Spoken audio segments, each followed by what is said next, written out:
I coughed up a lot of blood. Which in a way is good because I can now officially say that I coughed blood because in the past there's only a few drops, so yeah, technically it counts, but not really. So anyway, ended up going to the ER, spent the entire night there. I'm completely exhausted. If I'm lucky, I got like an hour of sleep. I don't think so. I think it's more around 30 minutes. And by the way, in case you were wondering what it looked like, it was kind of like this. Instead of being yellow, because that's eggs, it was red. In fact, if you want to know exactly what it looked like, in the community section of the YouTube channel, I went and created a post and shared a picture because it happened yesterday after I was done eating. Pretty much just finished eating and then started coughing, and at some point I'm like, wait, that looks like blood. Am I coughing blood?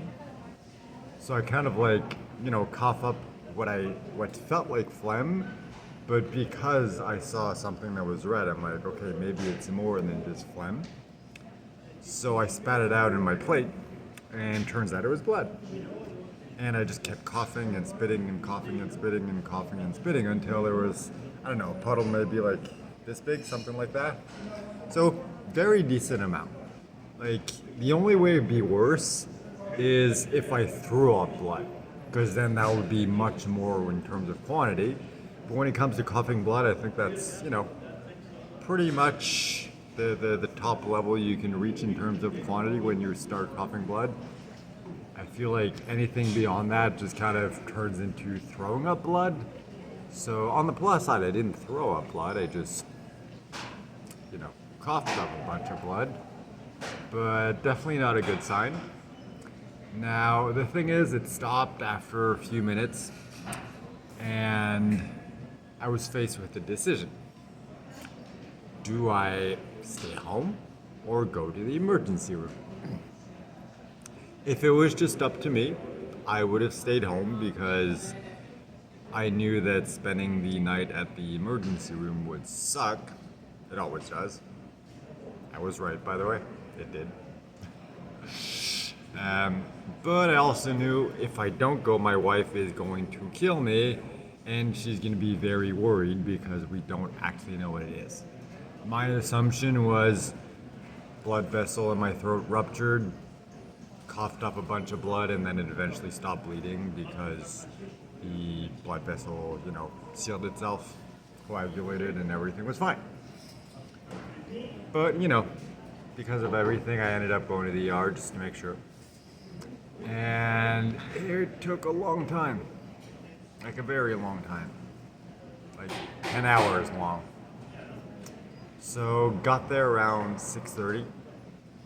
The whole check-in process, so going through triage and then registration and everything took maybe like half an hour. Then the next 5.5 hours was me just sitting around in the ER waiting room, just being very uncomfortable because, since I lost weight, it's uncomfortable just sitting, plus extended periods of time becomes uncomfortable in of itself, plus the just, lack of ass at this point. So yeah, definitely not pleasant. Plus there's always the question, the longer it goes on, the more you wonder, like, did I slip through the cracks? Did they forget me? Or are they eventually going to get to me? And then at the 6-hour mark of me getting there, finally they call me into a room. But it's just like one of those temporary rooms where they just like examine you or talk to you about something and then kind of like send you back out to the waiting room. So as expected, it was pretty much just that. They rechecked my blood pressure, they rechecked my oxygen level and my temperature. But luckily, I'm like, hey, I'm like exhausted, I'm sore. Is there any way that I can kind of chill here for a bit? They're like, well, you need to wait for a scan anyway. That's going to be the next step. So, or no, sorry. It was going to be meet the doctor. So if I just wait here until you meet the doctor. Half an hour later, Doctor shows up. She's like, okay, we're gonna do a scan. We got the results of the blood test because when I first showed up during that first half hour where I was checking in, they also drew some blood to do some tests. So results of the blood came back. Everything is fine, everything's normal. So we're gonna do a scan of the chest to make sure that everything is okay. And I pointed out my throat hurts, like it feels like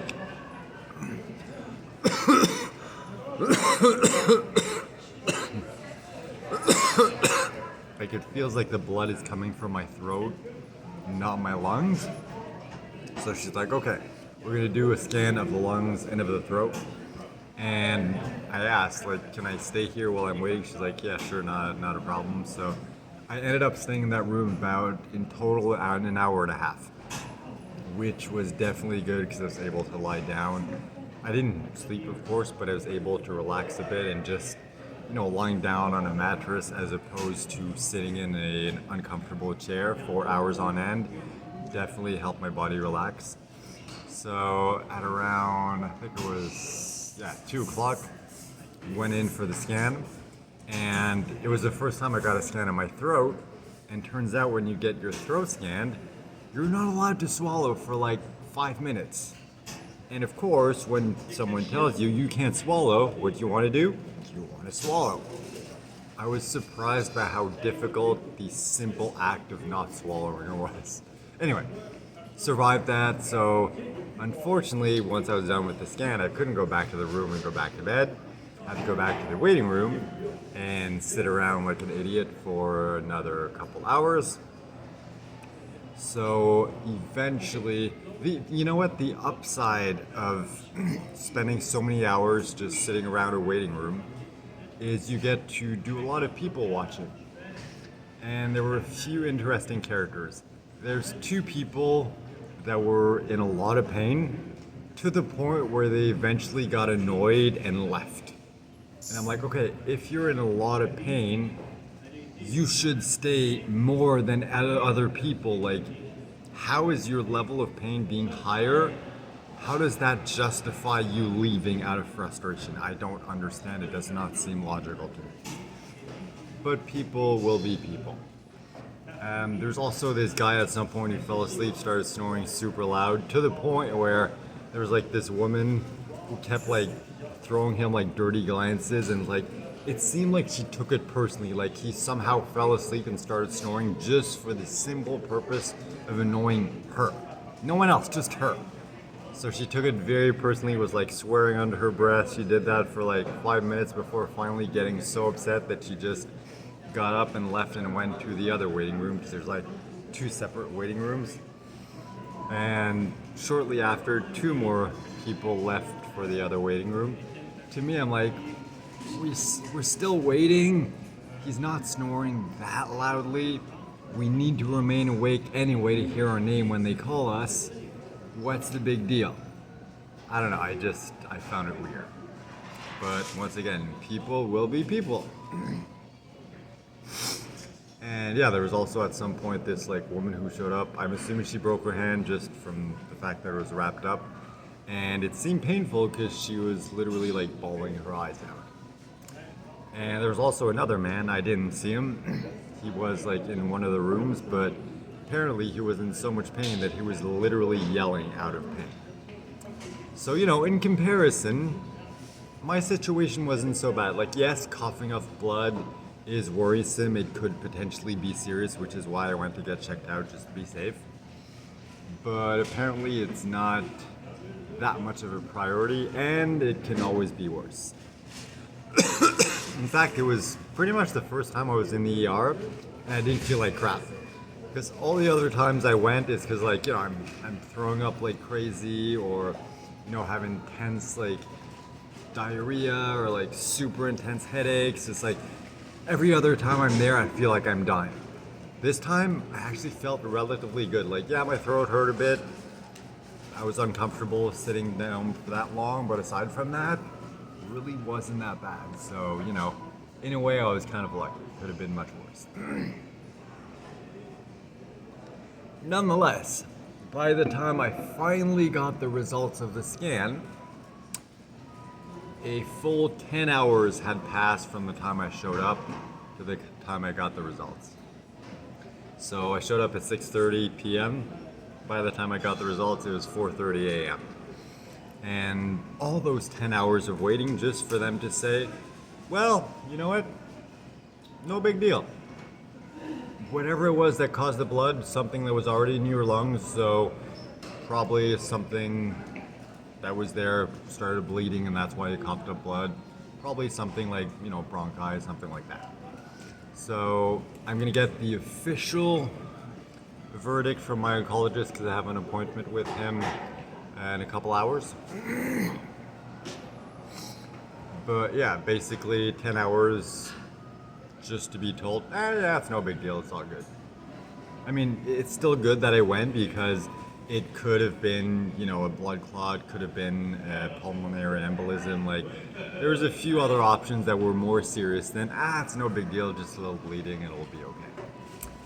So, in a way, yes, I am glad that everything turned out to be no big deal. But in a way, it always feels kind of like a waste of time when you spend so much time in the ER only to be told, it's nothing.